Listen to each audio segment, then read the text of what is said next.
Welcome back to the Global Business Report. On Arise News, from Ghana, we go to South Africa. South Africa is going to begin paying back the loan they received from the International Monetary Fund in 2023. So they got a moratorium. The foreign currency loan to assist in fighting the coronavirus pandemic was approved on Monday and has been disbursed as a lump sum into the government's account at the central bank. The South African Reserve Bank is the fiscal agent, of course, for the government in dealings with the IMF. The facility is the country's maximum entitlement under its special drawing rights with the IMF. And we're going to talk about paying back that loan right now. Joining me from South Africa to discuss this matter is Clive Ramathibela-Smith, Chief Investment Officer, Clivera Inc. You're welcome, sir. Thank you so much for joining us. How do you gauge South Africa's ability to be able to pay back this $4.3 billion loan that it's received?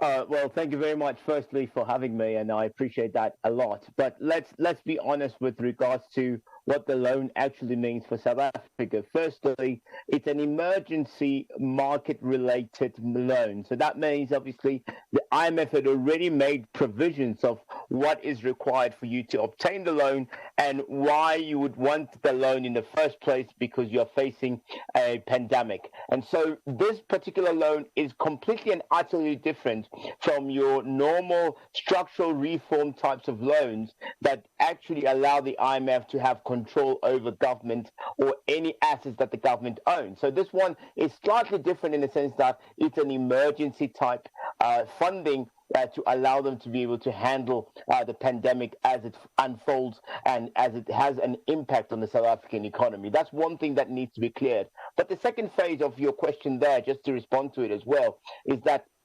obviously the economy was not doing well in any case. So we're expecting South Africa, for example, to do to perform at -7% GDP for the year of 2020, which was unexpected. Remember, the finance minister earlier on in the year had anticipated that there will be at least about 9 basis points or 90 basis points of an expectation on the economy. So the fact that that has already changed and secluded to the fact that we've got now 7.2% of a deficit to deal with, that means that this loan will come in to assist on top of what government has already done, which is about a 500 billion rand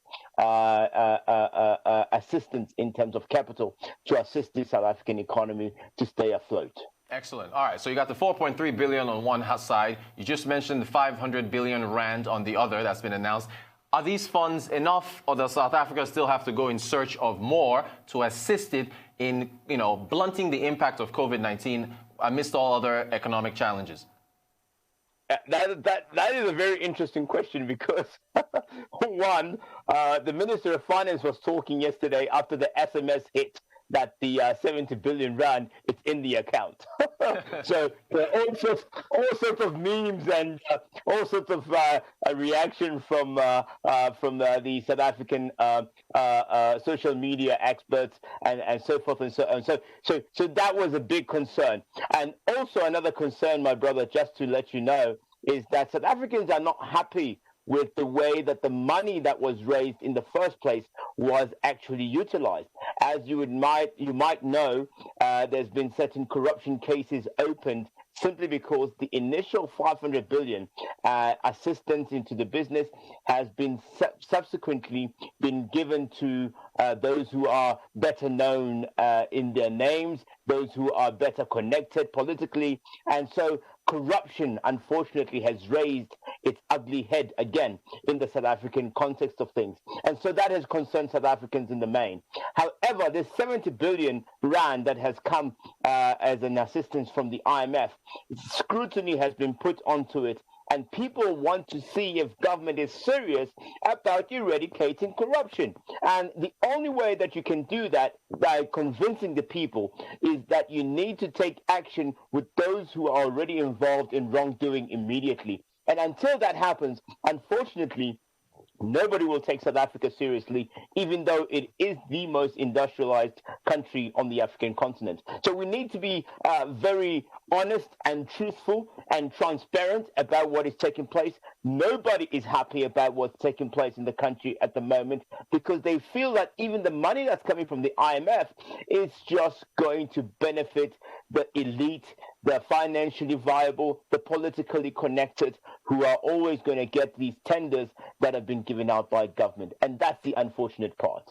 Thank you for that. So one challenge after another with corruption on top of things. I could talk about debt the entire segment, but I quickly have to get to Eskom. Your thoughts on the load shedding, the challenges that Eskom is facing, and how this now builds into the wider picture of what of the hole that South Africa is staring down at.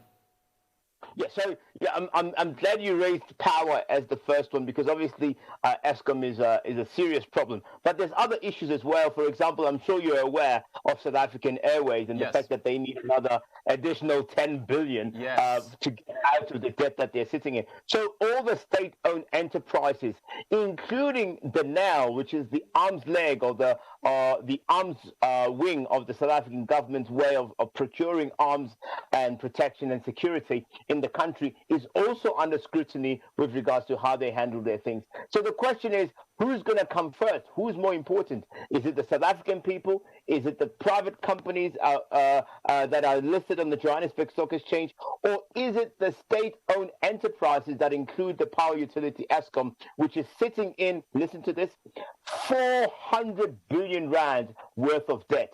So it is massive, my brother. So the question is, who do you prioritize? Who comes first?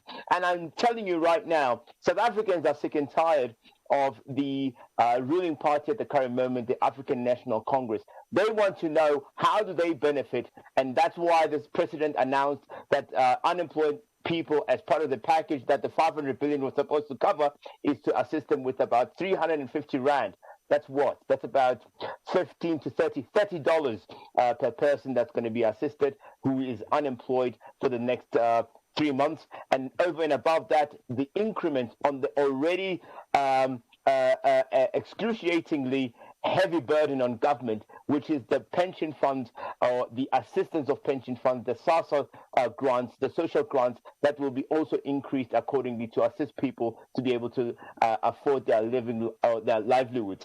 But still, this pandemic has exposed, my brother, the real tension of the economic inequality that is existing in South Africa in context. And so everybody is starting to realize that it seems like the elite continues to be much richer and the poor continues to be much poorer, which is the discrepancy of the South African economic policy, which is supposed to look after everybody, and everybody must be equal before the law. Income inequality, corruption, so many issues. I do thank you so much, Clive Ramathibela, the Chief Investment Officer at Clivera Inc., for running us through these issues that South Africa is facing. We have to have you back on the show. Thank you so much for your time.